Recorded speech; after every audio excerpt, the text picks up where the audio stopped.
Today, we'll explore an important historical and political parallel, the cancellation of Canada's Avro Arrow in 1959, and the current political calls to cancel electric vehicle mandates.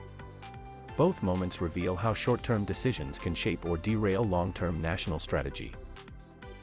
So, is there really a parallel between the cancellation of the Avro Arrow and today's debate over EV mandates? The answer is yes.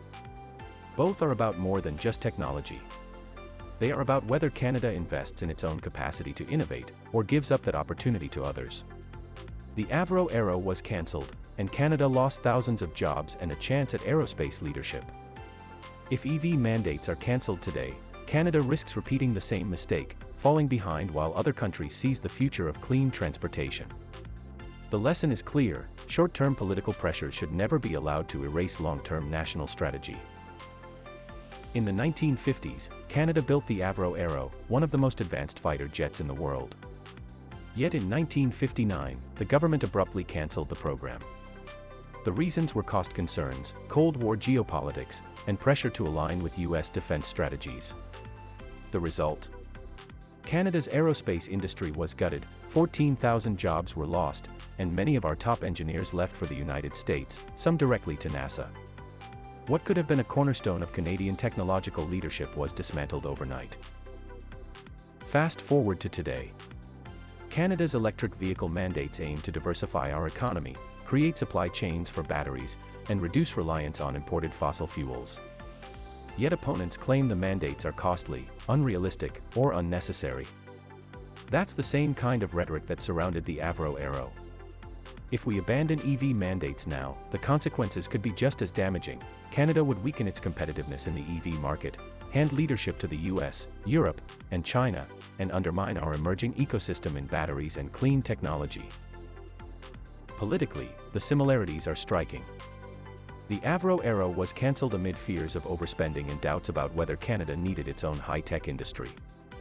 Today, EV mandates face pressure from populist narratives that frame them as job killers, even though global EV investment is accelerating and new jobs are being created.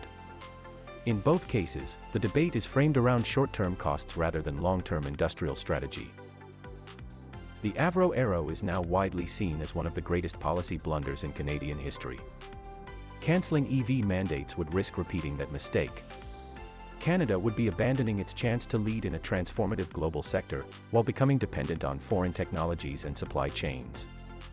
The key question is simple: do we invest in our own national capacity, or do we cede leadership to others? In conclusion, the fate of the Avro Arrow reminds us what happens when political short-termism overrides long-term vision. The debate over EV mandates is not just about cars, it's about whether Canada chooses to build a resilient, innovative economy, or once again dismantle its own potential for global leadership.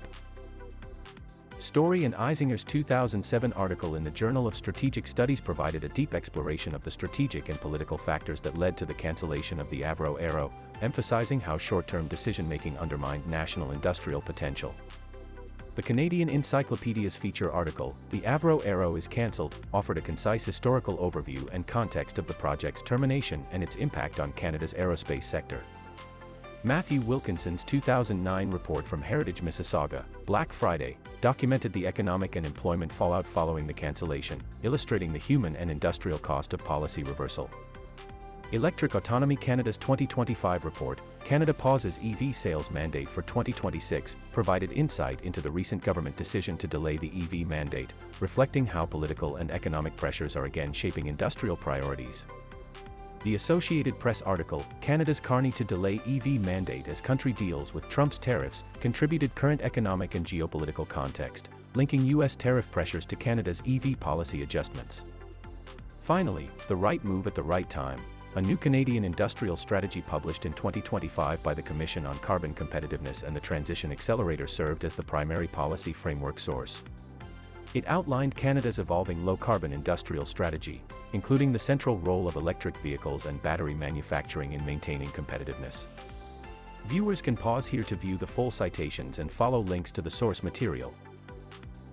There is much more fact-checking information to discover.